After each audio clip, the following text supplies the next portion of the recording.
Hey there, it's me Red Knight and welcome back to my channel for a Heyday Valley video. Now Valley 35 is about to start and we're heading on over to Chile for this valley. Now I like the valleys, but this valley is not my favourite one because it's a chicken valley. We got to collect the chickens, which can be very well spread out on the map and hard to get. But once you do, you can collect enough chickens and hopefully you'll be able to claim the prize, which for me will be the valley decoration. Now I like this decoration. It reminds me of the Easter Island decoration, and I think this is going to be a very nice one for me in my collection. Now Easter Island, you've probably seen the heads shown all over the world on social media, on many of the websites, and even in your history classes. Now the history of the island is very interesting as well. Now, did you know that hundreds of years ago a small group of Polynesians rowed their wooden outrigger canoes across the vast stretches of open sea, navigating by the evening stars and the day's ocean swells as they made their way towards the islands? When and why these people left their native land remains a mystery, but what is clear is that they made a small, uninhabited island with rolling hills and a lush carpet of palm trees their new home, eventually naming their 63 square miles of paradise Rapa Nui, now known as Easter Island, but I prefer the old name. Now on this outpost which is nearly 2,300 miles west of South America and about 1,100 miles from the nearest island, the newcomers chiseled away at volcanic stone, carving the Moai, the monolithic statues built to honor their ancestors. They moved the mammoth blocks of stone, on average 13 feet tall and 14 tons, to different ceremonial structures around the island.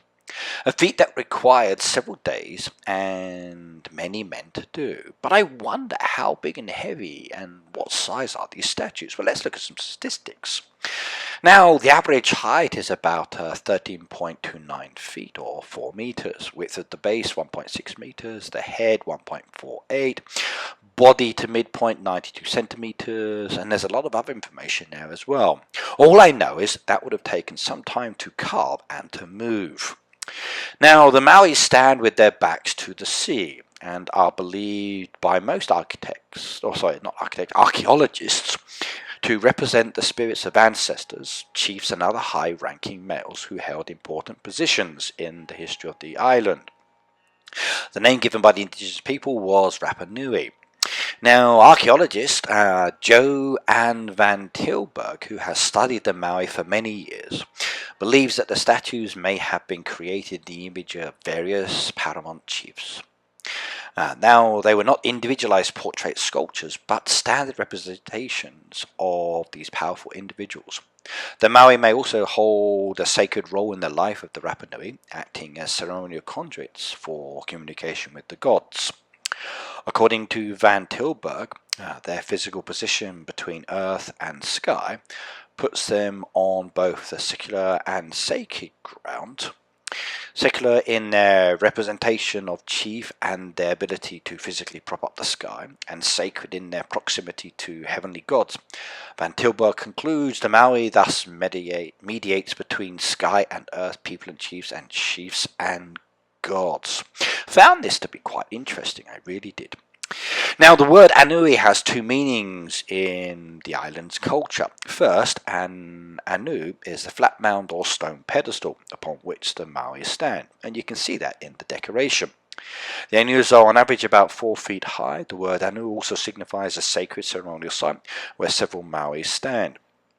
The following statistics on the island say that there are in total about 887 of these monolithic statues, and I do believe that is quite a lot. Now imagine having to carve and make and transport and raise these statues.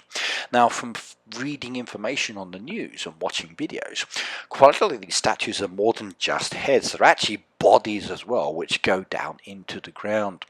So if you wanted to, please do check out Easter Island, check out some of the videos and the website information to gain more information. Now, speaking of more information, if you like this kind of video, maybe you've got something around the world where you live that's very interesting indeed. Why not put it on a postcard? Send a photo to me, send a letter to me telling me about the place, and then maybe I could make a video on that and share that information with everybody else. You could also use my code, which is Red Knight in the game. So just go into the shop, type it into the green box. There's some wonderful items coming today, tomorrow, and a few other days as we move on into the month. And I hope you're going to like them. But the most important thing for me is watch my videos, subscribe to my channel. If you could do this, you'll help me to get towards my total of 100,000. That's my goal. So join me in that. But either way, bye now.